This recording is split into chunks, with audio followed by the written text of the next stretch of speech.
Assalamualaikum warahmatullahi wabarakatuh. Nama saya Faisal Ramsar dari kelas 11 IP1, nomor absen 18. Kali ini saya akan menjelaskan tentang kependudukan Jepang di Indonesia.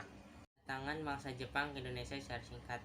Bangsa Indonesia sejak dulu dikenal sebagai negara yang memiliki sumber daya alam yang sangat melimpah. Saking kayanya negeri kita tercinta ini sering menjadi incaran bangsa-bangsa lain. SDA yang dimiliki Indonesia adalah antara lain minyak bumi dan gas.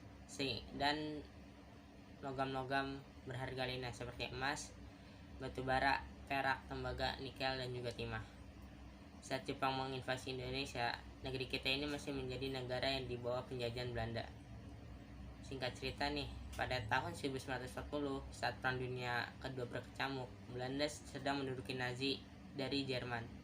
Karena panik negaranya diduduki Nazi, pemerintah kolonial Hindia Belanda yang di Indonesia mengumumkan status siaga. Pemerintah kolonial Belanda menguasai seluruh kekayaan alam yang dimiliki Indonesia. Pada saat itu, Jepang juga menjadi tujuan ekspor komoditas Hindia Belanda. Nah, karena status siaga tersebut, Hindia Belanda mengalihkan ekspor untuk Jepang ke Amerika Serikat dan Portugis. Inilah yang menjadi pemicu sejarah Jepang masuk Indonesia kali itu.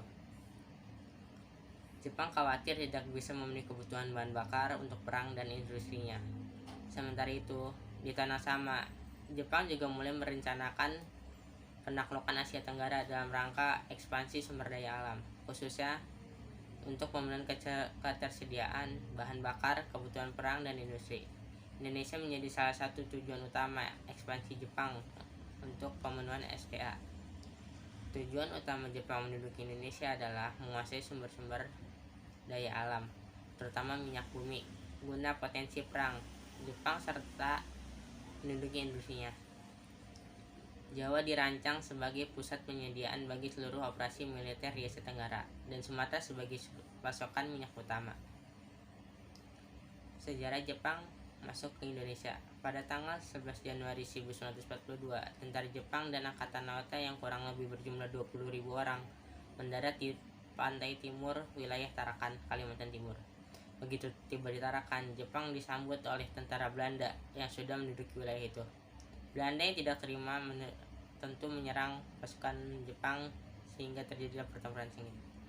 Pada tahun yang sama, faksi Sumatera menerima bantuan dari Jepang untuk mengadakan revolusi terhadap pemerintahan Belanda di Indonesia. Singkatnya, pada bulan Maret 1942, pasukan Belanda akhirnya dapat dikalahkan oleh Jepang. Dampak pendudukan Jepang di Indonesia. Walaupun bertujuan menjajah, Jepang berhasil mengelabui rakyat Indonesia dengan kedok menjadi penyelamat Asia. Kedatangan Jepang juga membawa dampak positif bagi Indonesia. Antara lain dampak positifnya adalah Jepang mendukung gerakan anti Belanda yang membakar semangat nasionalisme bangsa Indonesia. Jepang membolehkan bahasa Indonesia sebagai bahasa komunikasi nasional. Jepang menginisialisasi pembentukan strata masyarakat sehingga paling bawah yaitu RT, rukun tetangga, atau dalam bahasa Jepang disebut Tonarigumi.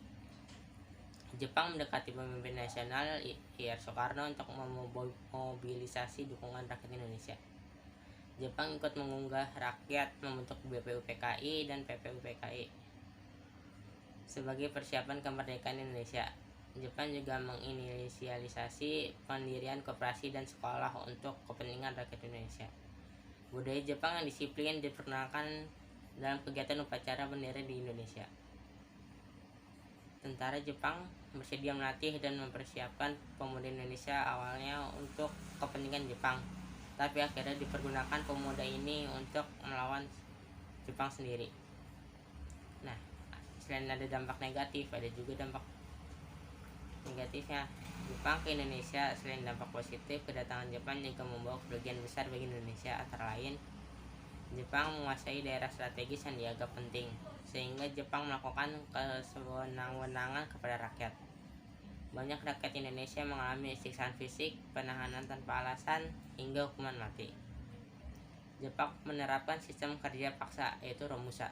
Sistem ini sangat tidak manusiawi dan menyebabkan banyak korban yang meninggal dunia. Jepang menyebabkan rakyat Indonesia menderita kelaparan karena perampasan hasil bumi dan sumber pangan rakyatnya. Suara rakyat dibungkam, pers dibatasi, sehingga tidak ada yang berani mengungkap kejahatan Jepang. terjadi kekacauan situasi dan kondisi keamanan yang parah seperti maraknya perampokan dan kejahatan lainnya di tengah masyarakat. Standar pendidikan Indonesia menurun drastis akibat Jepang mempekerjakan guru-guru pribumi sebagai pejabat yang mudah diperalat. Nah, pada titik akhirnya perlawanan rakyat pada masa kepemilikan Jepang. Akibat banyaknya dampak negatif yang merugikan, rakyat Indonesia akhirnya menyusun perlawanan besar-besaran kepada Jepang. Perlawanan rakyat ini secara masif di berbagai daerah seperti Indramayu, Singaparna, Tasikmalaya, Aceh, Papua, Blitar, Cilacap, hingga Kalimantan.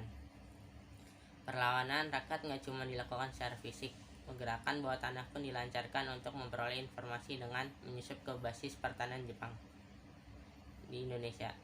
Singkat cerita, di masa itu Jepang juga digempur habis-habisan oleh Amerika Serikat dan sekutunya. Puncaknya pada peristiwa bom nuklir Hiroshima Nagasaki. Amerika Serikat pada saat itu juga sedang berperang melawan Jerman dalam peristiwa Perang Pasifik.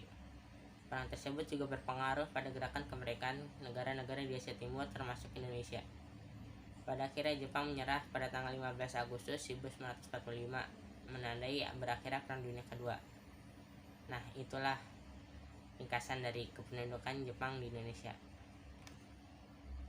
Saya Faisal Ramsar mengucapkan terima kasih, kurang lebihnya mohon maaf. Wassalamualaikum warahmatullahi wabarakatuh.